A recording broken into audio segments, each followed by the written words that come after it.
Babalik ang Talentado Pinoy Kids dito lang sa TV5. Napaikot tayo sa galing ng Little Tribal Dancers. Pero ngayon, pakinggan natin ang masasabi ng ating scouts. Lucy, ano sa palagay mo?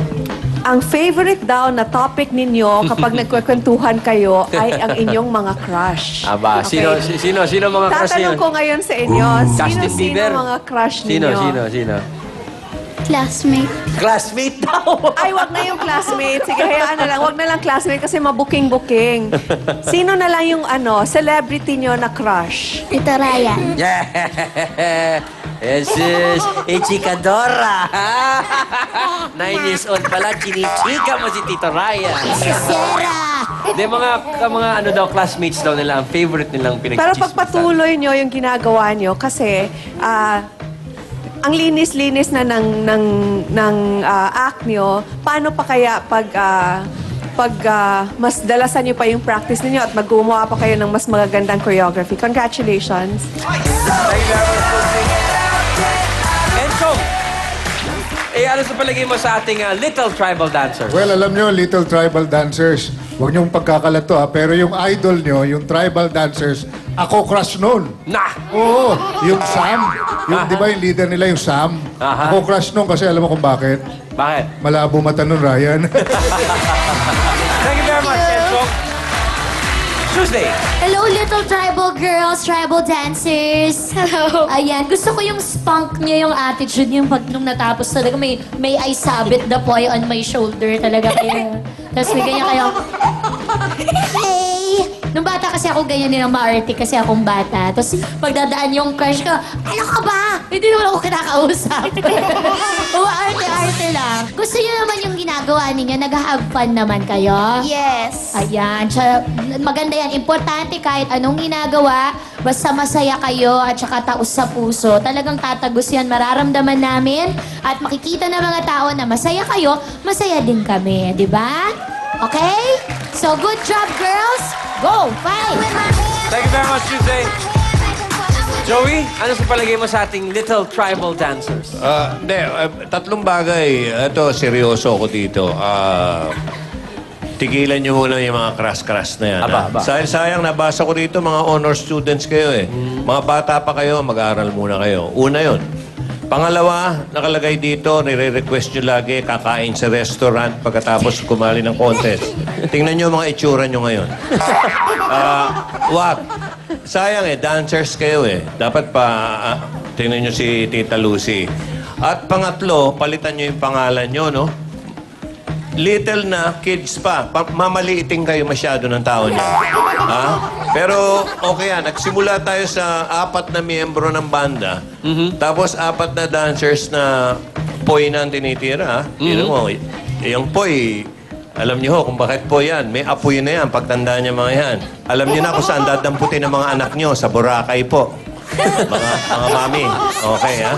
So, alam niyo na kung saan hahanapin yan. Paglaki, kasama ni yung magkapatid. Sino yun? Si Rachel. Si Rachel. Okay lang. At saka si Lani. Okay. Okay, good luck. Ay, mag-trim kayo at tuloy niyo yung honor student niyo. Ayos yun. Kalimutan niyo yung classmate. Classmate lang naman pala eh. Okay. Thank you very much, Okay, Joey. good luck, girls. Thank you very much, Joey. Thank you very much, Dance Scout. Okay, Little Tribal Dancers, relax muna kayo backstage. Maraming salamat sa pagpapasikat. Tapos na ang boxing. Judging na lang. Kita tayo mamaya. Thank you, Tito Ryan. Thank you. Lalong dumadami ang dumadagsang mga batang gustong makasali sa ating programa at matulad sa ating 4 na talentado kids ngayong gabi. Kaya panoorin natin ang masayang happening sa ating huling audition.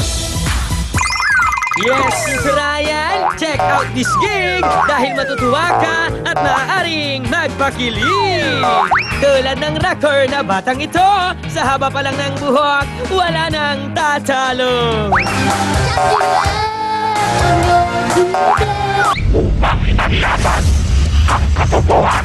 Oops! Bungad pa lang ng sayawan, animoy nasa saniban, may pari ba dyan?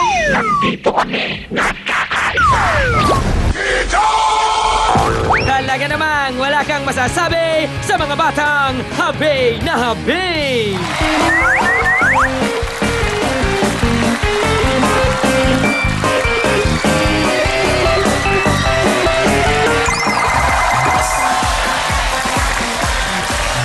sa mga nanay at tatay dyan, kung may tinatagong talento ang inyong mga anak, dalhin nyo lang sa ating ongoing mall editions. Malay nyo, mapabilang sila sa ating palabas, gaya ng mga batang ito. Pero, eto na po, on with the show. At eto na ang inyong trophy maaaring mapanalunan. At eto na rin ang resulta ng scores na binigay ng ating talent scouts. Now, kids, let me just remind you that we were entertained sa inyong ginawa. Sa inyong mga ipinakita, tuwang-tuwa kami at yun nga lang, kailangan may isang manalo dahil contest, ano? Pero lahat kayo magagaling dahil lahat kayo nakatapak sa entablado ng talentadong Pinoy Kids, kaya palakpakan po natin sila lahat. So win or lose, we all think you're very talented kids at kung sino man ang sumunod sa next round, good luck. Okay? 50,000 pesos to the winning talentadong Pinoy Kid at of course, may mauuwing 5,000 pesos din ang ating ibang talentadong Pinoy Kids. Pero siyempre, isa lang ang pwedeng pumasok sa quarterfinals at yun ay ang pangalang tatawagin ko. Kaya good luck! Here we go!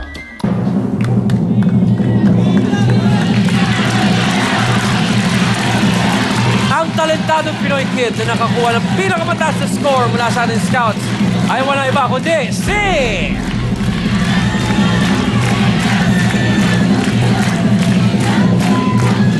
Congratulations!